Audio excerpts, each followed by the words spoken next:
आज पूजेच्या आसनासंदर्भात थोडक्यात माहिती देतो. सुरुवात भगवद्गीतेपासून करतो.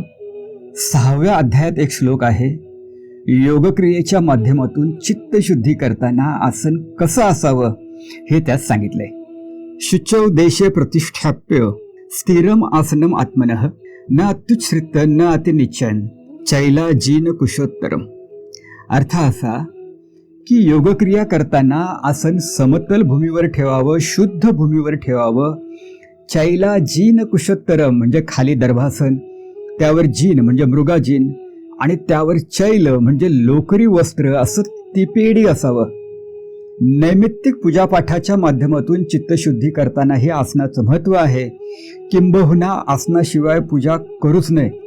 नैमित्तिक पूजेसाठी तांबडं कंबल, मृगाजीन, व्याघ्राजीन, कुशासन, वंशासन, पाषाणासन, तृणासन, पल्लवासन, वस्त्र आणि लोकर यांची प्रशंसा धर्मग्रंथांनी केले. आपल्याला यापैकी जे उपलब्ध होईल ते वापरावं. आसन देवांच्या थेट नजरेच्या समोर म्हणजे देवाच्या 2 डोळ्यांपासून तुम्ही जर अशा 2 सरळ रेषा ओढल्यात तर त्या पट्ट्यात मांडायचं नाही, कारण ही जागा भक्त श्रेष्ठांसाठी म्हणजे गरुड असतील, हनुमंत असतील त्यांच्यासाठी राखीव असते. त्यांच्या राखीव जागेत आपण डल्ला मारायचा नाही. नजरेच्या पट्ट्यापासून किंचित डावीकडं किंवा उजवीकडं सरकवून आपलं आसन मांडायचं आहे.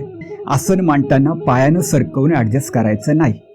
पूजेला सुरुवात करण्यापूर्वी आसनाला नमस्कार करायचा आहे. तुम्ही लोकर किंवा कांबळं आसन म्हणून वापरत असाल तर त्याला दशा असतात. विणेच्या ह्या भागाला दशा म्हणतात.